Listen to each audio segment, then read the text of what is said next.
Well, this wasn't in the script. It's July, it's summer, I've got a roadster, but just look at this weather. I don't think Mother Nature quite got the memo. Anyway guys, welcome to the brand new Fiat 124 Spider. As you can see, I haven't exactly got the weather for it, but never mind, let's get stuck in and see what this car's like. So, you're probably aware the new 124 Spider is made in conjunction with the Mazda MX-5, but there are differences in regards to styling. Now, the Mazda MX-5 has a modern, sleek and aggressive look, whereas for the Fiat 124 Spider, it has a look which is inspired by the original model of the 60s. Telltale signs of this are the front grille and those lovely curves around the boot lid, and I have to say the overall package does look pretty good. Now, the base model comes with 16-inch alloy wheels, but this is the top of the range Lusso Plus model. That means that you get 17-inch alloys, and like I say, the overall package does look pretty good. Now, this particular model is finished in ice white, which isn't my favourite colour if I'm honest, but it does make the car look rather timeless and elegant. Oh, and one more thing by the way, the 124 Spider is actually a little bit longer and a little bit wider than the MX-5 as well. Now, the outside may differ, but the inside of the 124 Spider is virtually the same as the Mazda MX-5. One of the key differences, of course, is that you get a Fiat badge on the steering wheel as opposed to a Mazda one. And you also get leather on the dashboard, which is quite nice, and the door cards are a little bit different as well.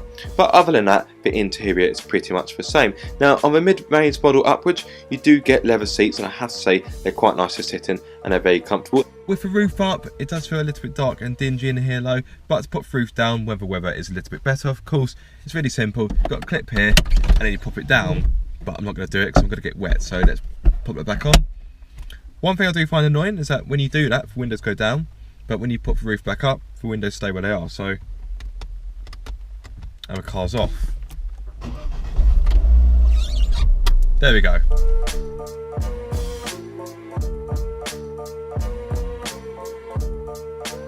So in regards to space and comfort, obviously this is a two-seater roadster, so you're not going to have a great deal of room, but even so, there's a fair amount of shoulder room, plus I've got a fair amount of headroom as well. I'm 6'2", so I'm quite a tall chap. These leather seats are very nice indeed, and the inside of a 124 Spider is a nice place to be. Other than then, these really cheap sun visors. It's the cheapest of cheap plastic, and those are rather nasty, but other than that, 124 Spider, pretty comfortable. Now, the sun visors aren't my only gripe on the inside of the 124 Spider. The cup holders don't really keep bottles in place, so when you're driving about, they flop about, which is quite annoying. Plus, the central storage compartment is a tad awkward to get to, especially when the cup holders are in use. Now let's be honest, cars like this aren't built for their practicality. However, the 124 Spider is able to offer a slightly bigger boot than the MX-5, so what you're looking at is 140 litres, which I know isn't a great deal, but it should be enough for a weekend away.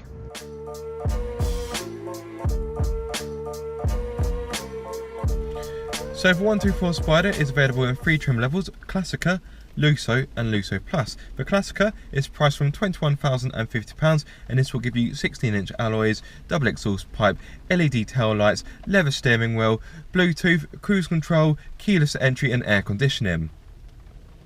The mid-range Lusso is priced from £23,800, and this gives you front fog lamps, 17-inch alloys, chrome double exhaust pipe, climate control, leather heated seats, 7-inch infotainment system with navigation and DAB radio, plus you get rear parking sensors with rear facing camera.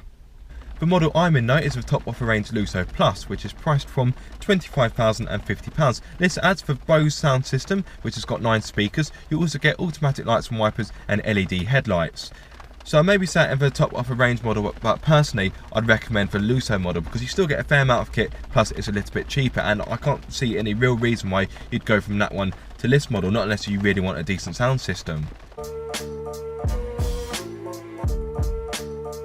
Now, unlike the Mazda MX-5, the Fiat 124 Spider is available with just one engine. It's the 1.4 turbocharged multi-air engine, which produces 140 horsepower with 240 Nm of torque.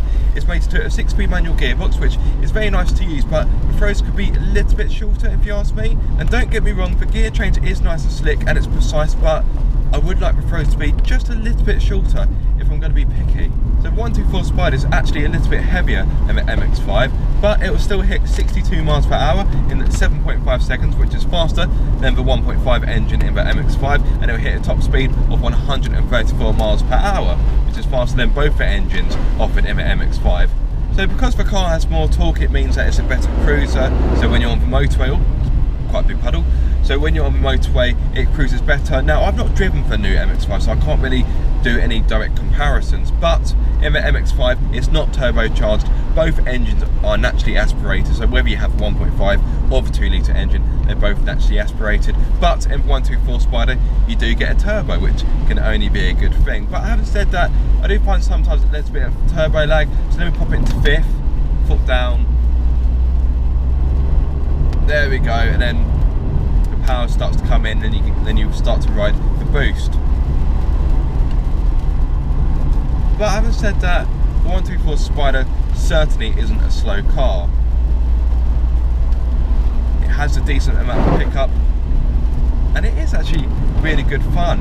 Now, one thing that I am disappointed about is the engine though. When you start the car up, it sounds pretty meaty. You think, ooh, hello. You know, you think, oh, this sounds like an Italian sports car should. But then as you're driving, even with the roof down, that noise just gets lost. And I do find that quite disappointing. An Italian sports car should absolutely sing when you get it towards the red line. And in this, it doesn't really do it. It sounds a bit muted. It sounds a little bit, well, muffled. It's kind of like a dog that's been muzzled. It's got no bark. But even so, it makes progress pretty well, even when the roads are pretty wet like it is today. Now, speaking of which, one thing that is a tad annoying with 124 Spider is the fact that the traction control, it cuts in a little bit too soon. So when you're doing quick gear changes from 2nd to 3rd, for example, I do find that the traction control, once you step in, it goes and you think, well, hang on a minute, I'm having fun here, just calm down, just calm down. So you may find that sometimes when the surface is dry, of course, you will want to drive it with the traction control off, because sometimes it can be a little bit intrusive. And even though the roads are more like a lake rather than actual tarmac, the grip is still pretty good. Now, one thing that does disappoint me is that there is a fair amount of body lean in the corners. So it's still relatively composed, and it will still grip really well, like I've just said, but it doesn't feel poised or focused. It feels, well, it's going to sound quite harsh, but it feels a tad cumbersome. Now, one thing worth noting with the 124 Spider is that it comes with an open diff. So the MX-5, it comes with a limited slip differential, which means that you get better traction in the corners, whereas in the 124 Spider, you don't get that. But it's still pretty good fun in the corners. Now, I may not have driven the new MX-5, but I do own a Mark II MX-5, so I can draw some kind of comparison, and I definitely feel that MX-5 is more poised, and when you're going through the corners, it's more planted, and it just feels a little flatter. Whereas in this, it likes to lean about a bit. I'm not going to say it wallows about like a big old barge, but it's not a proper driver's car, if you ask me. But on the plus side, the steering is nice and direct. Got no complaints with that.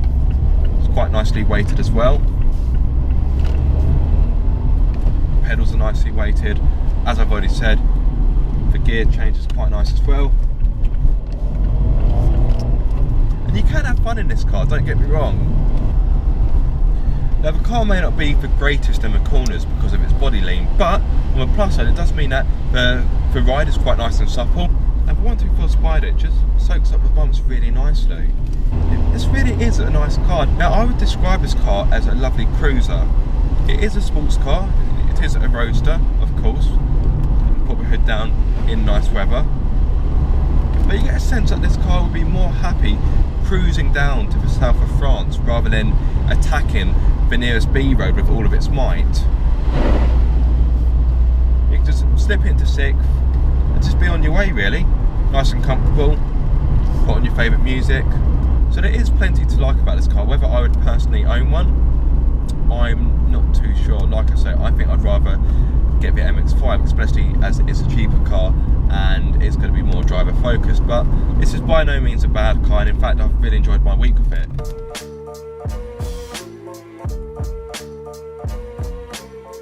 Now, in regards to fuel economy, I know that's not the sort of thing buyers think of when they look at cars like this, but it's important to know anyway. So on a combined figure, you're looking at 44.1 miles to the gallon, but that's obviously if you drive the car carefully. If you're like me, I've had a very heavy right foot when it comes to this car, so I would say that I've probably been doing about 30 miles to the gallon on a combined ride. The trip computer says that I've done 36.2, but I don't think that's right in all honesty, because I got through a full tank in about, if I had to hazard a guess, I'd say about between 285 miles and 300 miles. So yeah, and it's a 45 gallon tank, so if you work that out, sorry, it's a 45 litre tank, 45 gallons, massive tank. There's 45 litre tank, so that's 10 gallons, so if you work it out, about 300 miles, so that's 30 miles per gallon. So there's no way I've been getting 44.1, no way whatsoever.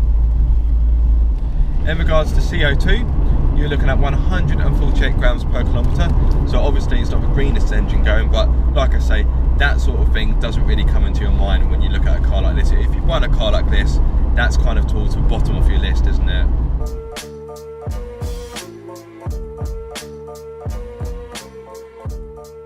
So I've really enjoyed my time with the Fiat 124 Spider, even though today hasn't really gone to plan. Is it the best sports car money can buy?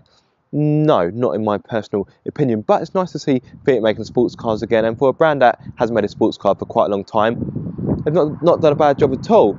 Me personally, I'd still rather have a Mazda MX-5, but 124 Spider certainly isn't a bad car.